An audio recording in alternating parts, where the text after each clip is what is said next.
NUFC Matters shows for free a week. But if you want to support the channel, there are a few ways of doing it. Hit the like button on each live broadcast or video. This helps the channel grow. Hit the subscribe button and select the all notifications option. Hit the thanks button to buy a super sticker. You can do this on the live chat too. You can also join our Patreon page or buy us a coffee at the link in all of our video descriptions below. We are also looking for sponsors. If you want our latest advertising rates and how you can get involved, then email John at nufcmatters1892@gmail.com. Thanks for watching.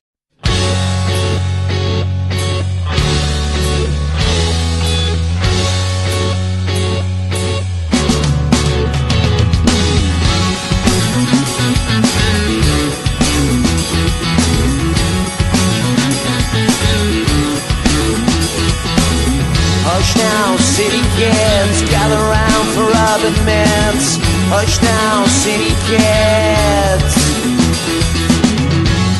When it came to me after so long, I didn't have no choices in the streets where I was from.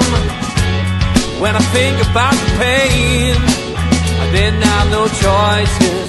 I took what I had sworn. Hush now, city kids, gather round for urban myths.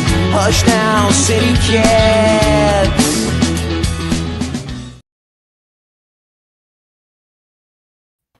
Good evening, welcome to NUFC Matters. It is the Fans Forum on this Monday evening, and more speculation winding supporters up on the internet. We won't be touching any of that. So welcome along for an hour of sensible conversation with adults.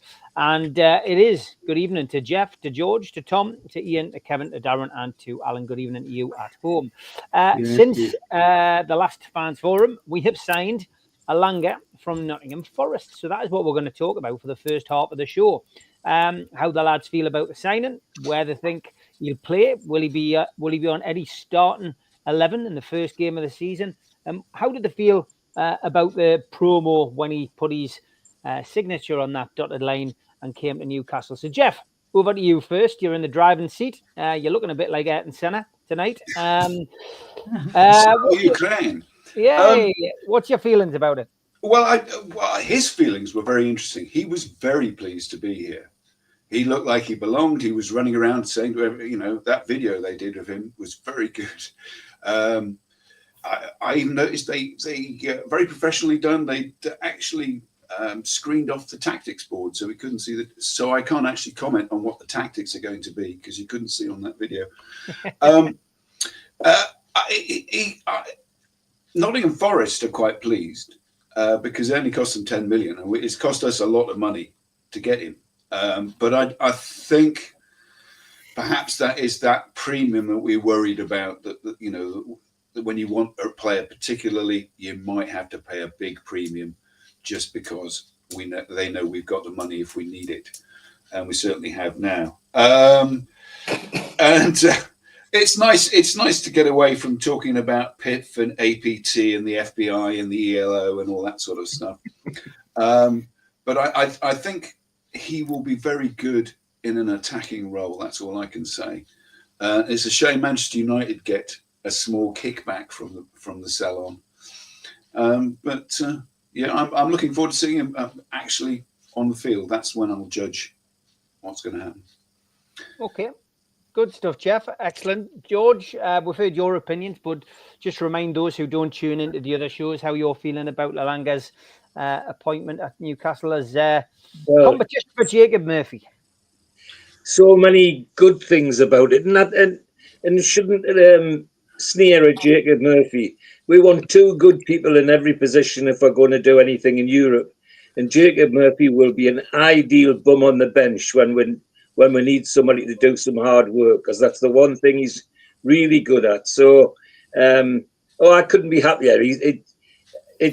He also shows, in my opinion, the type of people that Eddie Howe and his team go for. He's such an erudite footballer for someone of his age. And his little video, the little video he produced, if they've got any players who are having doubts about coming, they should show them Elanga's video, because he would sell it to them. Absolutely incredible how he's someone, 20 minutes off the aeroplane, and he's got the culture, he's got what's what, but because he's had it well drummed into him from his Geordie friends and Isaac and Willisula and people like that who he meets regularly. So it wasn't all brand new to him, but it was still nice to hear him coming over in that way. And in terms of his introduction into the team, well, the other big plus is he's capable of playing right across the front five. He's got the pace, the ball ability to play right across the front five. Perhaps hasn't the physique to go through the middle, but he has done it. So he brings so much, and pace to burn, which is fantastic. I mean, he's reputedly recorded as the fastest forward in the Premiership last year. If you add that to what we've already got in Isaac and Gordon, and to a lesser extent Jacob Murphy, then we're going to be flying, just to put it mildly. So I couldn't be happier that he's come to us. And I don't think that the price we're paying, if it's 55 million, I don't think for me I would have paid more than that if just to get him into our squad. So I think they've done an all-round good job. It is a bit of a wrangle that because there's a sell-on clause, Manchester United get a bit of benefit out of it, but you can't have everything, can you? So I couldn't be happier. It's a good signing, and reflects on the sort of work that Eddie and his team do to pick players who are going to fit into what they see as Newcastle United. In fact, we've got such an erudite dressing room at the moment. Some of the conversations must be fascinating in that dressing room with one another and others. So just looking forward to him putting a black and white strip on, and let's hope that he just adds that little bit that we've needed. Bear in mind, he was playing him on the wing most of the season, and our former centre forward Chris Wood suddenly became a 20-goal-a-season man. And a lot of that was due to Anthony Elanga. So I think it's absolutely fantastic. I can't wait to see him, Steve. Can't wait to see him. Okay, Tom, what's your feelings about Elanga? Well, I think it was a Dan Burn signing, because Big Dan was twisted around over and over again by Elanga 2 seasons ago. That the speed, the change of direction, the ability to cut inside, outside, and use both feet. I think that Eddie listened to Dan Burn, watched those tapes, and said, we want this lad to play in the black and white. So he's got everything that you want. I don't know if he tracks back. I have to see if he's going to work as hard as Jacob Murphy on the defensive side of the ball. But offensively, he gives Eddie some tremendous options. The speed, I mean, you can't coach speed. You can't coach, height. And we have across the front line some real physical talent, particularly with speed and with the ability to get inside, outside, and play across the front. So it gives Eddie all kinds of options. I agree with George. I always agree with George almost. He's worth every penny of that. And the fact that video that Jeff mentioned, it brought goosebumps to me. I wish that everybody could see that video and know what it's like to come play in a town like Newcastle in front of the fans. I think it's really a great signing. I think it's one that I didn't see coming personally. And I know we were talking about some forwards and Ekitike and some other things. But I think that if we don't get any help in the front line outside of that, and maybe a DCL or someone else just as a third option behind Isaac and Gordon, who could play there too, that, I'm feeling pretty good about things. Now let's shore up the defense. That's what I'd like to see. We got a very old pair of center backs, and I'd like to see that done next. Okay, good stuff. Ian, thoughts on Elanga? I mean, there was a lot of whinging. We've covered it on the show over the last few weeks about whinging and people getting upset and this, that, and the other, and people getting the neck is in a twist just because the signing hadn't been announced, for God's sake. But it got announced, and it got announced in style. And then there was people complaining that they shouldn't have had a young boy wagging off, like in the story about him wagging off school, promoting the fact that we'd signed a player. Other people whinging that Will Asula was called Agent Asula. I mean, some people just like to twist on 21. That's exactly what I was just about to say. Yeah. Some people, I'll never be happy, and let them get on with it. I think it's a great signing for me. 55 million, yeah, it does seem a lot. It seems a lot of money. But when you look around at the going rate for somebody with this sort of talent, raw attributes, and how good he already is, and remember, Eddie's not even got his hands on him yet. Wait and see we see what Eddie Howe's done with all our players, and you see what he's done with Jacob Murphy. Well, imagine what he can do with this lad, you know what I mean? So I think we're well stocked up on the right now. I've never seen him play up through the middle, to be honest, that I remember. Too much. He played again, like you say, twisted Dan Burn all over, but I think he was still playing out wider on in that game. I loved his interview where he said I even won a header against Big Dan as well. I thought that was a bit of quality to stick that in there. Make sure you get on the right side of the biggest lad in the club, you know what I mean, before you come in. I read a thing that Ryan Yates has put out. I don't know whether anyone's seen it. But Ryan Yates, obviously the club, Notts Forest club captain, and his first words were, "What a player!" He went on and said, "Impacts he's had at Notts Forest, his performance speaks for themselves, but he's such a big character around the dressing room as well. He's a really top lad, and he'll be thoroughly missed." And that's what came across in his interviews. He like when I was watching the interview, I thought that's why we paid 55 million for him and didn't stop at 40 with 5. Or whatever it was allegedly initially going to be. He's worth that money, if we can keep him fit, which he hasn't had a problem with. He's had 2 days injured in 2 seasons or something. As a player with that pace, you'd think that maybe have a few more days than that on the sickness bench. But all in all, I just think he seems like a real class act. He's young and he is rapid. And anyone going up against our front three now are going to absolutely poo the pants because you don't want any of them running at you, never mind all 3 of them.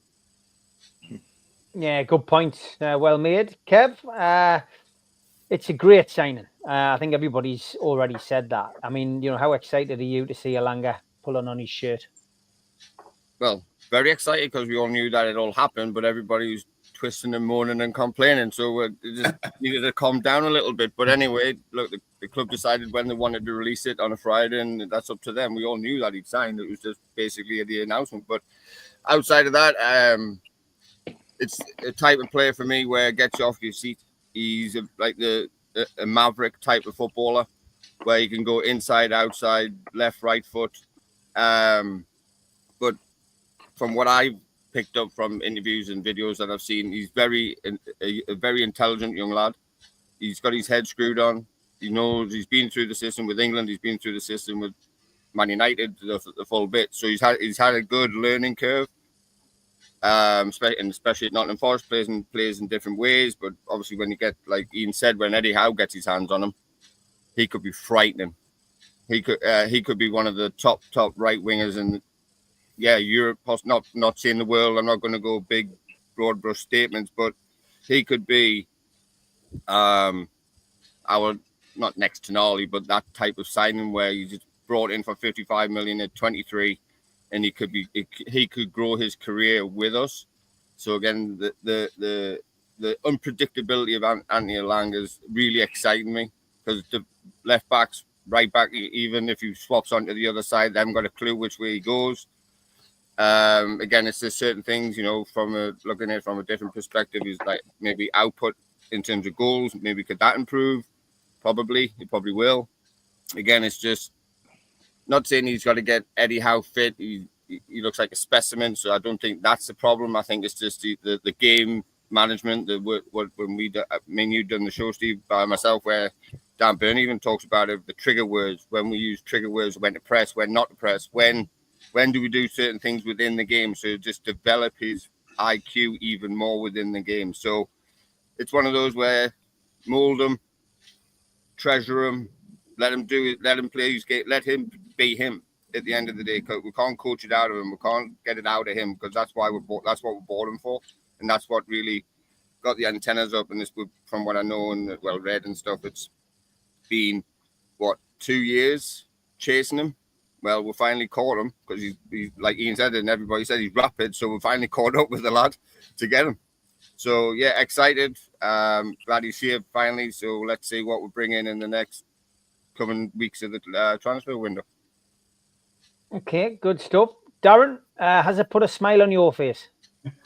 Yes, it gives my mate Jacob Murphy a better competition, thank God, because Murphy was more or less last year guaranteed to start on the right-hand side. We had need competition to disturb him. So, Elanga, like the lads have said, he's rapid, he's a raw talent, and when Eddie Howe gets the best out of him, hopefully he'll be unbelievable. And he'll come good. And I'll still say it. Murphy's just an average player. He's not a good player, he's an average player. Yes, he had a good season last year. Hats off to him. But I'll stand by my opinion. He's an average player. And Elanga will give him good competition. And Murphy realise he's got to try that a lot harder as well. So it's probably a good thing for him, as he said, because he may face on the bench a few times. Murphy. It'll be interesting to see the start of the first game of the season. Who plays? That's what I'm looking for to see. Who starts? And he's on Saturday. That'll be that's something we're going to sing for him. So I'm going to the match, so it'll be quite interesting to see what song we sing. So, but I'm happy to say, but we still need more. Like Tom said, we're going to use back 2 centre halves. They're not getting younger, they're getting older. And last season, they were getting a bit slower. So we still need another centre half, a young centre half, and we need to get rid of midfield players as well. Okay, Alan, feelings on Elanga? Fantastic, absolutely fantastic. I loved the interview with him. Like the lads have said, a great signing. One of the signings, one of the points I like to look at is, as you know, Steve, I like going on the opposite podcast, and 99% of Forest fans are gutted that he's left, and that's a sure sign that he was a good player. I was on one podcast, mind, that said 2 points that he thought that Elanga wouldn't succeed at Newcastle. One, that he couldn't break down a low block, and 2, he was overpriced. Well, the thing is, like the lads have already said, the going rate, lads, for players today is 40, 50, 60 million. And to be honest, no player's worth that, but that's the going rate, and that's what you've got to pay for good players. But like the lads have said, maybe not great. I don't know what the lads' expectations are for goals. If he scores 10 to 15 goals this season, I'll be over the moon. If you expect anything more, then, he's done better than I thought he would do. So I just hope the lad doesn't get overweight with a price tag, because a lot of players do, and then go to, in my eyes, a bigger club. But honestly, Steve, fantastic signing. And like Darren just said before, we need a few more through the door. But the meltdown in some quarters when we hadn't signed and this, that, and the other is just crazy, lads. Just settle down, like I said last week. We'll only be able to judge the transfer window till September the 1st. And if we've only got Elanga in, then fair enough, people can shout and ball, and that's been a poor window. But I thoroughly believe we'll get more players in. And watch your space, lads. I'm really excited and couldn't be more happier than we've got him in. And he looks the perfect character, like George said before, for working the character that you need. And isn't it wonderful? We've got players in for 50-odd million, lads, where 3 years ago we're talking about Chowdhury on a free transfer or a loan deal. It's just amazing, lads. I think we've got to sit back and realise how far we've come as a club. And I think sometimes a lot of the fan base go, we should be doing this and doing that, and we've come so far in such a short space of time. But I'm over the moon, Steve. Couldn't be happier.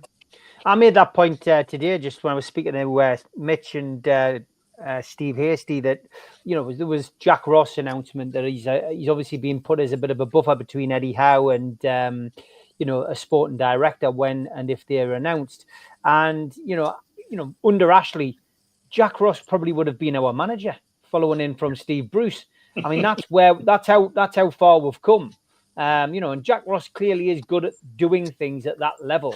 And I get the impression behind the scenes, at least, PIF have certainly decided now to build a team that Eddie's happy with. That's why we're not seeing a rush for a sporting director.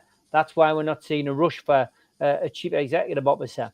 That's because they're building with Eddie. They're not building without consulting him this time. And I think that's a positive. Jack Ross's appointment as a bit of a buffer. They brought in a set piece specialist this last couple of weeks as well, who's got a great record in Denmark. 31 of the goals, I think, of the 60 odd goals that the Danish side scored to win the league came from set pieces. I'll apply that job. I'm going to put manager. Yeah, well, there we go. So, look, from our perspective, things are getting done behind the scenes as well. Things which we don't see, on a day-to-day basis, but which Eddie does, and I think it's positive.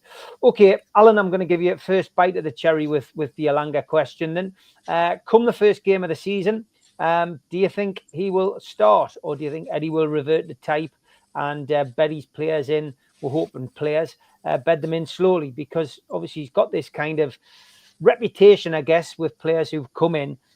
He's not gone with them right from the start. However, this is slightly different. Elanga will have come in and played, every single pre-season friendly, been involved in every pre-season friendly. He will have had a good chance to see whether he's Eddie Howe fit, as somebody mentioned earlier. Would he be in your starting 11, Alan? 50-50 question, Stephen. It is. I mean, there's no right or wrong answer, because you've got to bear in mind what we saw from Jacob Murphy last season was nothing short of sensational.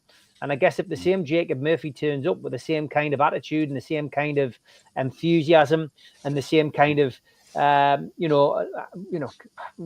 do I say? The same way that he was playing, the same amount of assists, the same amount of goals. If his consistency is still in his game, then it's a hell of a question to ask. But there's no right or wrong answer. What are you feeling at the moment? Depending on how pre-season goes, Steve, I would say no, because it would be great to have a £50 million player on the bench for Aston Villa. It would send out a statement that the club's moving forward, because knowing Eddie Howe was past, he kept Bruno on the bench for 2 months, and he's kept other players on the bench for months before they've actually been integrated. And if you've ever heard Bruno's interview, he says he was really frustrated for the first couple of months because I was desperate to get on.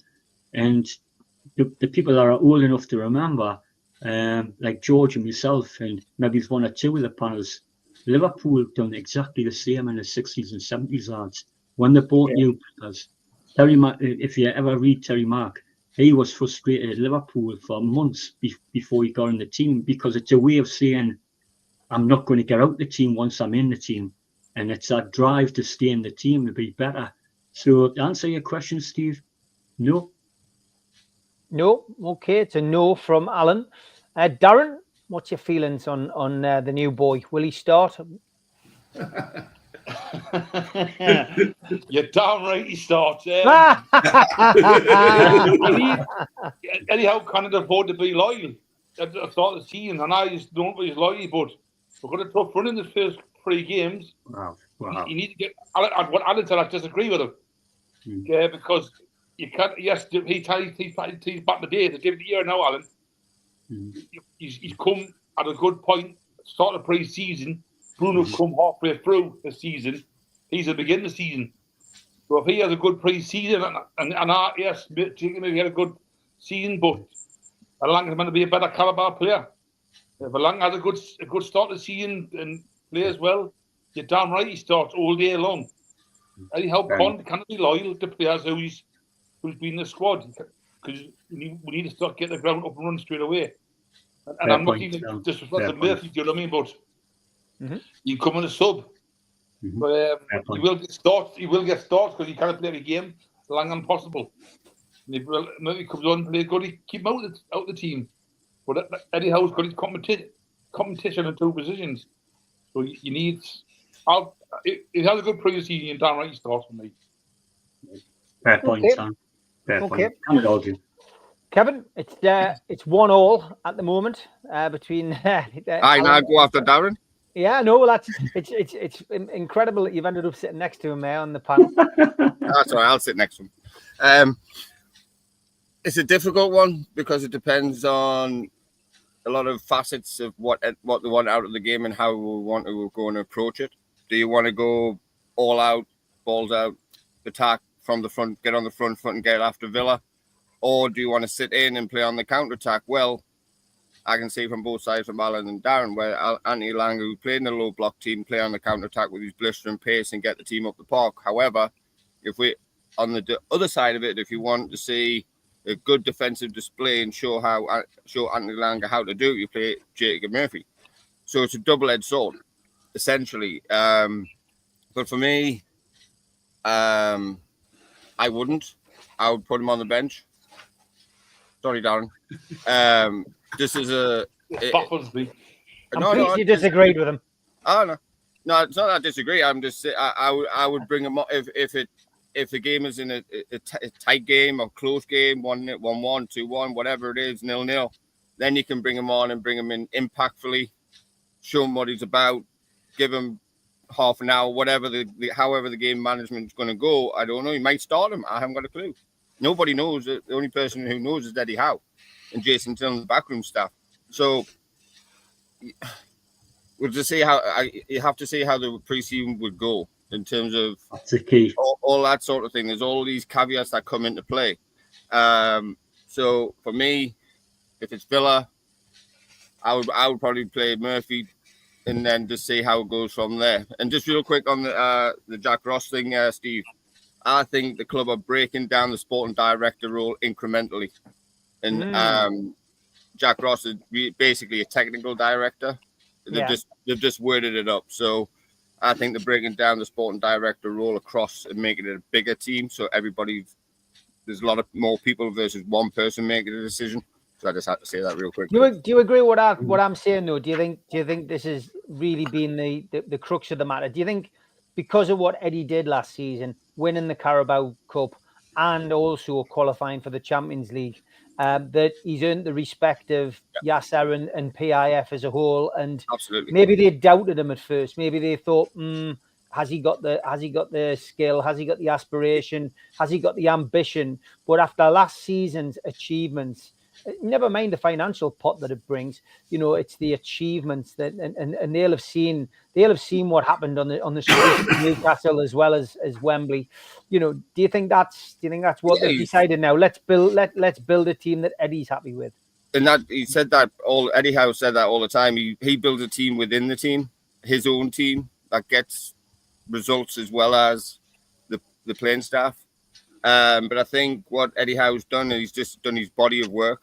He's done his job, and they've respected that. Yes, there's always going to be doubt. There's always going to be a what if this doesn't work out. So they give him enough rope to where he can manage himself or, coach and develop. It takes time to get ideas and philosophies across. But now from last year, the pennies dropped for pretty much everybody within the playing staff. So, yeah, I think the ownership group have actually fully backing him. And like I said previously, that moment of the chairman and him on the side on the touchline at the end last game of the season against Everton, that spoke a million words, because that gave Eddie Howe the trust to say, "You're in charge now, mate. Go, you're fully in control of this football club from the playing staff perspective and the backroom staff. It's all on him." Okay, good stuff, Kevin. Thanks for your input. Ian, it's your decision. You're the man in the dressing room. Eddie Howe's having a weekend off, and it's against Aston Villa. You've got to decide: does Elanga play or not? Well, there's two ways of looking at this, Steve. There's the way that I would actually look at it, or there's the way that will really piss Darren off. Don't let that alter your opinion. You go with your own opinion. That's what I want.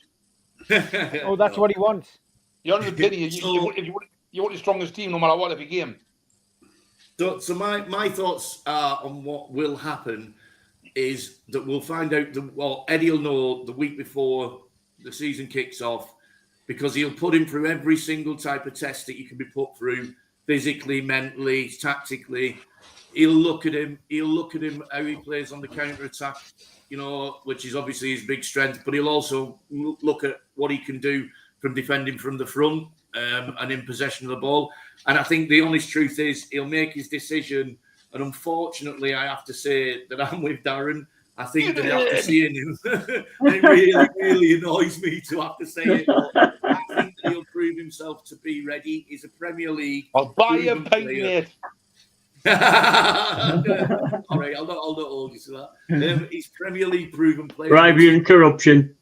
In a team that were above us and around us for the whole season and played some good football.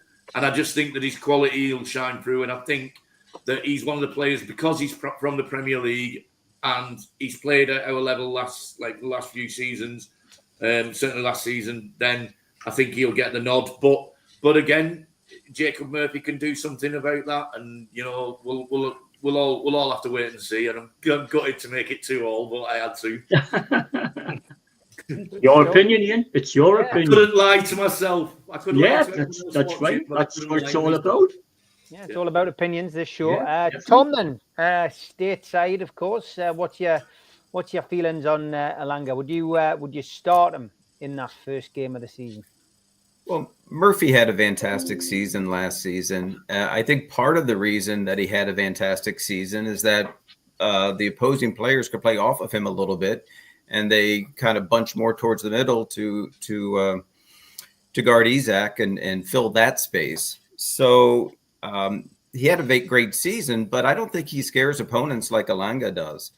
So I'm agreeing with Darren as well. I think Elanga opens up the field and the pitch, and it's going to allow the players in the center of the pitch to get more space there. So there's also an attitude issue, is that Murphy is wonderful coming off the bench. He's fine coming off the bench. He's got an attitude that he's going to do whatever it takes to make the team win.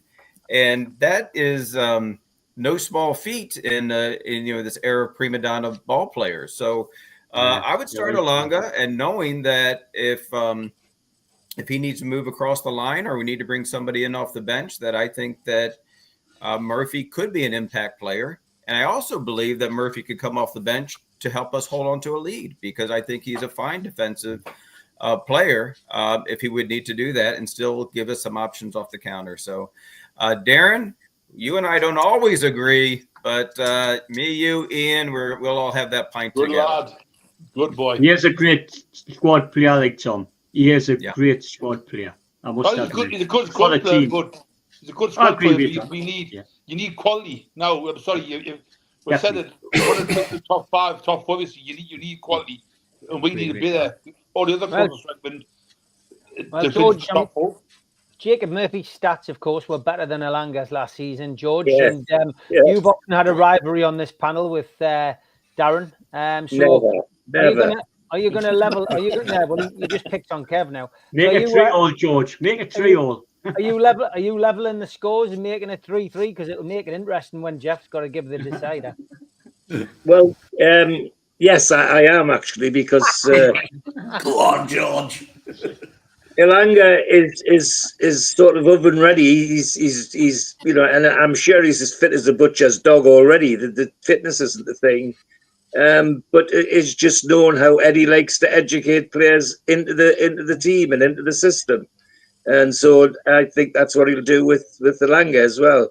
So, but I don't think he will lose anything by that, because he's such a talented player. He could come off the bench and make a mess of any team. So, I don't think we lose anything by that, and we still gain the hard work that Murphy puts in. I wasn't going to mention the statistics thing, because football isn't played by statistics. Unfortunately, it's played on a green field with a ball. Jacob's statistics were better than Elanga's, but on the other hand, as I said about him, Chris Wood suddenly became a 20-goal a season player, and the main reason for that was Elanga. So you can't have it up both ways. But on mine's purely on the basis that, having watched how Eddie Howe likes to get people into the system and educate them and all the rest of it. I mean, that's the only thing that's holding Will Asula back, in my opinion. Once he's educated, he'll get more chances as well. So I think he'll give Anthony Elanga time to get into the system and break him in at his own pace. So, but however he does it, I don't think we've got anything to lose by it. Okay, 3-3. Jeff, over to you. Would you start Elanga in the first game of the season? Well, the stats tell us, as I did my bit of spying, and the stats do tell us that he's very good, this Murphy chap. And he's, comparable with, he's probably the third best in the league at doing what he does. I would like to remind everybody we play a high press. That is our tactic. And it's up to the other team to respond to that normally. We don't tend to adjust our tactics a great deal to the other team. We play a high press and they'll just have to deal with that. And I would just like to digress slightly. Somebody mentioned Mike Ashley. And I remember somebody called JFK. Just to make the American connection. Joe effing Kinnear, who became our manager for a short time. And that was probably the lowest point in the club's history as far as I can remember it. Anyway, I think he'd make a hell of a substitute. Okay. 4-3, Bobby Monk. Okay. What do you think, Steve? Who did you go for? Who did you go for? Elanga to start, Jeff. I said he'd make a hell of a substitute, actually. All right, so he's going on the bench. So I'll say that Elanga starts. That's 4-4. We'll have a quick break. We'll have a quick break. We're back after this. A big thanks to all our sponsors, Skips and Bins. You can find them at their website, skipsandbins.com. Contact them at www.skipsandbins.com/contact. Say hello to low-cost waste disposal with pay-as-you-go and contract waste management. A big thanks to Mr. Vicky's Sauces, handmade in Cumbria. You can find them at their website, mrvickies.co.uk, email info@mrvickies.co.uk, or telephone 01768 210 102. Thanks to our fanzine sponsor, United Group Travel. There are no strangers on our tours, just friends you haven't met yet. 2-crew driver and courier, local family company, 3-star plus quality hotels and no interchanges. Hot and cold snacks and drinks available on the coach. All excursions included. Their website, unitedgrouptravel.com, email beverly.ugtl@gmail.com, telephone 01670 632 460 or 0791 666 4174. Just £30 per person deposit. Thanks to Media Arts for all the help with the technical side of things. And if you like listening to us as a podcast, you can go to Sports Social Podcast Network or to iTunes, Spotify, or other podcast providers. If you want to support the show, then hit the subscribe button. It's free. We do 7 shows a week. Hit the little thumb up under the video, which is the like button, or click share to share to your social media. You can also join the channel on YouTube by hitting the join button for as little as $1.99 a month. If you want to become an NUFC Matters member, you can go to nufcmatterspodcast.co.uk. It's a £25 one-off fee. You get your pen, you get your badge, a key ring, you get your beer mat and your fridge magnet and your membership card, nufcmatterspodcast.co.uk for that. And we have an event early next year, 13th of February 2026, an evening with Beardsley, Waddle and Gascoigne takes place at the Tyne Theatre and Opera House. To buy your tickets for that event, go to the box office 0191 243 1171 or Tyne Theatre and Opera House.uk. Okay, welcome back to the Fans Forum. Don't forget as well, we are rescreening the League Cup final at the Tyneside Irish Centre Friday, the 25th of July. There is only 50 tickets left for this now out of the 100. And if you book online, that's all you got to do. It's free. Book online, you get a chance of winning this replica Carabao Cup medal in this wonderful montage. So if you want to come along, you must register. You can't just walk in. So register via the website, nufcmatterspodcast.co.uk. The doors open at 7. Final starts at 7:30. It's just a chance for us all to get together and have a big crack before the start of the season. And the fanzine for next season is £25 for 4 issues. Again, same website, nufcmatterspodcast.co.uk if you want to subscribe to that. And congratulations to Darren's favourite player who has been nominated for the Ballon d'Or, Jacob Murphy, men's nominee. There's the official poster, Darren, just in case you didn't believe us. Well deserved, Darren. Okay, it's not April the 1st. Darren didn't fall for it. All right, Ekitike. They always say, Jeff, we should never go back. Never go back. If you get a knockback, never go back. Ekitike, much publicised transfer target of Newcastle United a couple of seasons ago. Opted for PSG. No surprise there. Who wouldn't go into PSG especially when you're the same nationality and you get a chance to go and play with ultimately the best players? And 2 years ago, yes, we had a good team. Yes, we got to the qualified for the Champions League. Yes, we got to the cup final and got beat. But we were a team in progress. We didn't have a whole host of stars. And, it's no wonder that the glittering lights of Paris, were more attractive than the glittering lights of Northumberland Street. But according to Fabrizio Romano tonight and the rumours that have been circulating for the last couple of days, it appears Newcastle have put in a bid for Hugo Ekitike. They have tested the resistance of his team to the tune of £70 million, according to Fabrizio Romano. Now, we don't often speculate and talk about things like that on here, but this is clearly a genuine move by Newcastle to bring in a striker. What's your thoughts, Jeff? And is it good that we've gone back in for somebody who said no originally? Well, you can understand why he said no. And it comes back to what I'm saying about players being human beings and it being their career. And they have broader concepts of their family and, all sorts of things to consider. As I said last week, the wife's sister has to live nearby, that sort of stuff. So it didn't surprise me that he didn't come. I don't mind going back in for him. I mean, we have quite an interesting package to offer now, and we can afford to put the money out there, and it's at least showing intent. The other small point is I don't expect to read about this in the papers. Again, I'd rather my club did its business quietly in the background, and then the guy appears in the right top, and we all clap, and it's a good thing.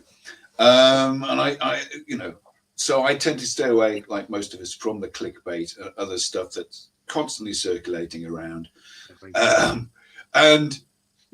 So if we go back in for him, that'd be great. Could we do with another striker? Why not? Because the other thing we've got to remember when we're talking about the team, we're going to be competing in lots of competitions. There's the FA Cup to consider. There's the Carabao Cup business. There's Europe to think about. There's all of these games that we'll be playing. Bigger team, the better. Okay, good stuff. George, feelings on Hugo Ekitike? If the stories are true, Newcastle have bid in the region of £70 million, and some people stating that talks are at an advanced stage. Well, I follow what Jeff said.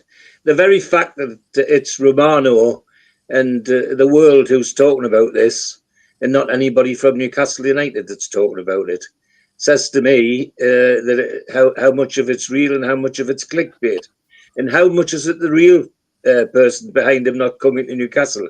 Because my understanding was that the kid was prepared to come to Newcastle. It was his agent who was happier to go to Paris because the fee he got was going to be a lot bigger than it would have been if he'd come to Newcastle. So there's lots of things about it for me. I can't judge the kid on his how he's played this year because I haven't seen much of him. But I don't see people shout an awful lot about him like they did when we first went for him. You know how he was going to be a world beater. I haven't seen that world beater yet, and he's had 2 years to prove it. So if he comes and it's because Eddie Howe thinks he's right for us, then great. But I have my doubts. I do, like Jeff hinted at, get concerned when it's somebody like who's trumpeting this transfer and saying it's all happening when there's absolutely silence from anybody connected to Newcastle United. So if he comes, great, but I have my doubts that he'll arrive here. Okay, well, it certainly seems to have legs. Lots of media outlets reporting that Newcastle have put a bid in. So, it does sound as if there's a little bit more, substance to this than maybe it's just a rumour or a hearsay. Alan, what's your feelings on this potential move for Ekitike? It's certainly better than Dominic Calvert-Lewin. Fantastic, Steve. Absolutely a statement of intent. And to calm George's nerves, I saw him against Tottenham last year and he ran them ragged. I mean, Tottenham just scraped through. We scored against them at Tottenham and he looked fantastic. So on that basis alone, I was really mightily impressed with him, actually, George. I know it's the Bundesliga and people might say it's not as strong as ours, but he, by all the measurements that you go by, the stats business, he was right up there in Europe. And he's young. He's fast. He's very, very fast. And I was very, very impressed with him, actually, George. So if it's true, Steve, I'm very, very excited about it, actually. And would you want the club to talk about it, George? It's like Jeff said, the club really talk about it until it's actually done. So I'm very excited, Steve. Actually, it's a statement of intent of the other clubs, just like the German lad, Witzer, for Liverpool. He played in the same league and he was right up there with him. So he's, I don't blame the lad, like you mentioned. When you're 21, you're going to a foreign country. He's went to Germany. Now, if he signs for us, he's going to England. He's seen we'll win a cup. He's seen that we're not going to be just Champions League once and then 25 years later we'll be there again. So, I know I'm rabbiting on Steve again, but I'm massively excited about it, to be honest with you. Good stuff. No, there's nothing wrong being excited about it. And Fabrizio Romano doesn't say things lightly, as it's his reputation. Ekitike may not just have fitted in France as he thought he would. It happens he's a good player, says Denise. Tom, I see you're interacting on our message group about it. Magnus had sent us the link, which pointed us in the right direction. He couldn't be with us tonight, but thank you, Magnus, for sending that in. So, yeah, Tom, it's a statement of intent, Alan says. Yeah, well, when PSG came to St. James Park, I promise you that a guy named Hugo Ekitike was blown away by the atmosphere and about the style of play that Eddie Howe played. Who couldn't have been excited about a prospect of that? And George is right. The agent was the one that made the deal with PSG. It wasn't so much Hugo. It was the agent. He got a bigger fee, but he also, as I recall, said that he can make a lot more money with the advertisements and sponsorship deals and that kind of thing with PSG for the national team. So it didn't work out there. He sulked a little bit, which is a little bit of a worry on my part, but I think that he would be excited at the chance to come to Newcastle at this stage in the development, knowing what he knows now that no 19-year-old kid could have known about what type of club, what type of atmosphere, type of fans that Newcastle has. So I think it's real. I contrary to Jeff and George, I really think that Fabrizio Romano is almost always on target, always on point. And I trust him more than I trust Craig Hope or any of them because he is neutral about it. He doesn't have any skin in the game. He just calls them like he sees them, and he's got the contacts to do that. So I think it's very real. And this is going to offer Eddie, a tremendous, I mean, we could go to 2 up front. We could do all kinds of different things with that. It would scare me to death if I was the opposing manager. The only thing that is tempering my enthusiasm is, does this mean that Isak goes this year or next?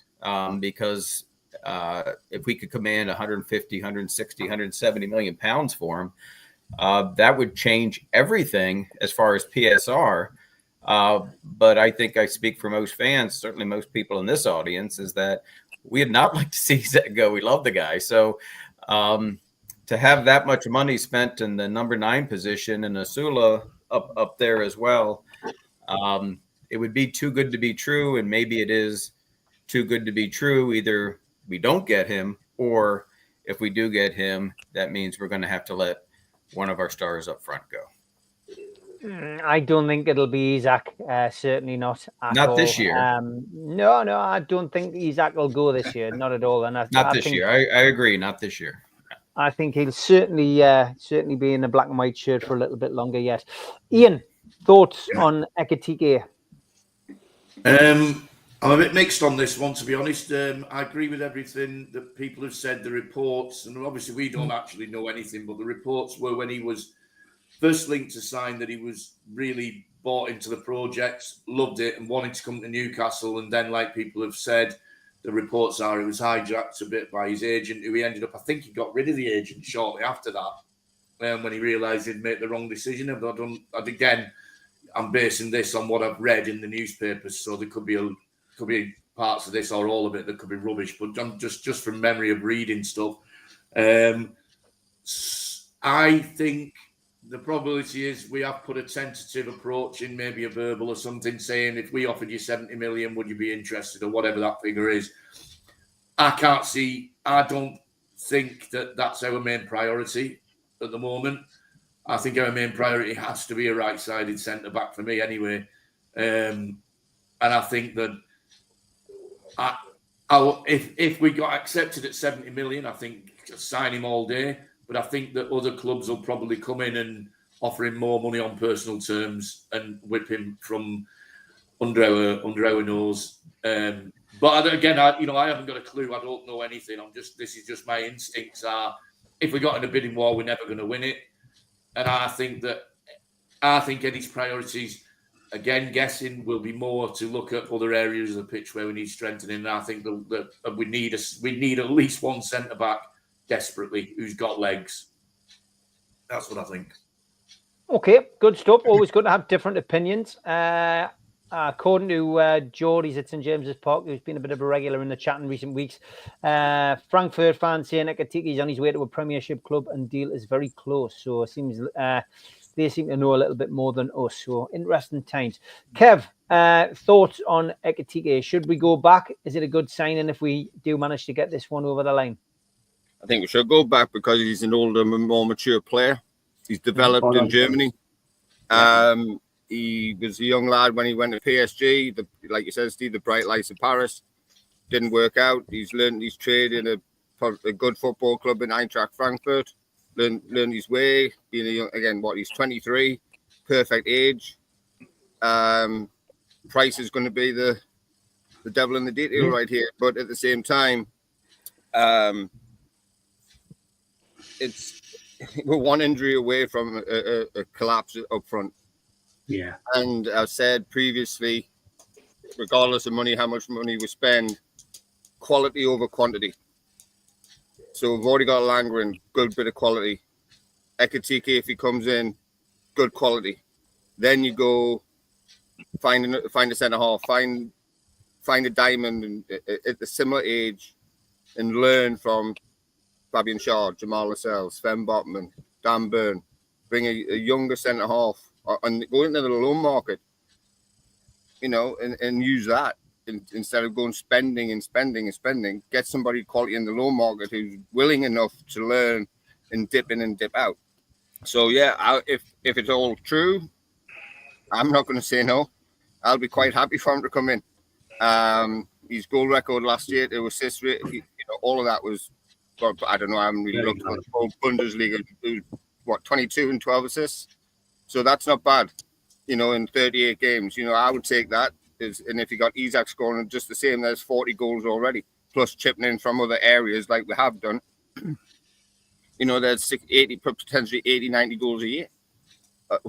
You know, so you got to look at it from that perspective. So yeah, if it is all true, I would, you know, might have to push the boat out a little bit for him. But again, it all comes down to the value and what we see and what Eintracht Frankfurt want. So again, if he's standing there in the Milburn stand on level 3 with a scarf above his head, done deal. If not, well, we'll move on. We'll find somebody different. That's just how the nature of the beast is.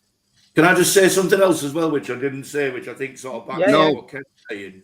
Go for it.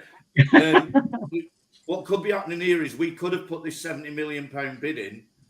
Frankfurt could be like, we want to sell him, we want the money, but we need to get a bidding war going. And that could have been why Romano's been given this information to release. But what clubs though? What clubs can afford him though?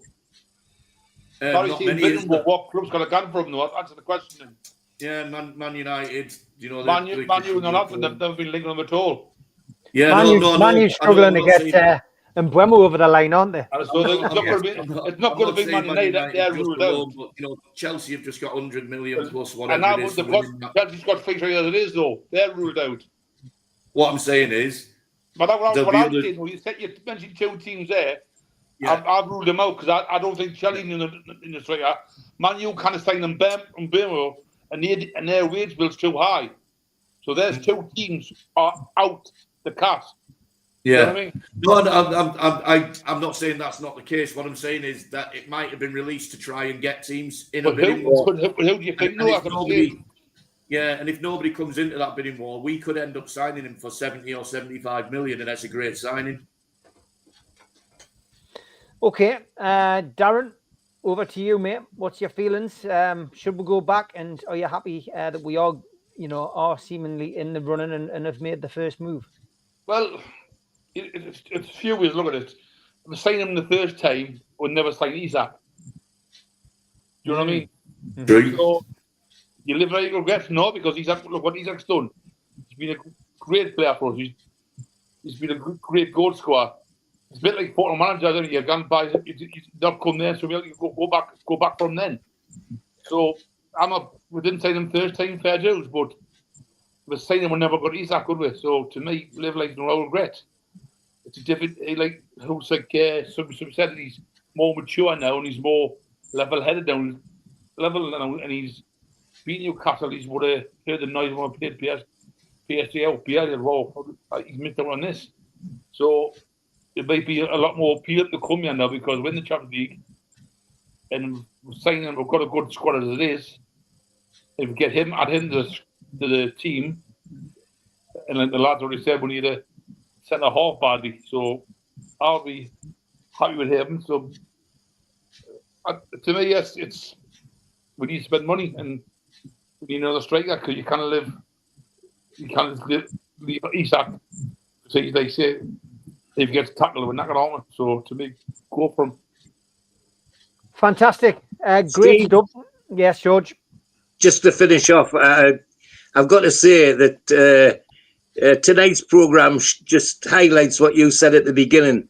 3 years ago, we were looking for loan signings if we could afford their wages, if they would come, and all of that.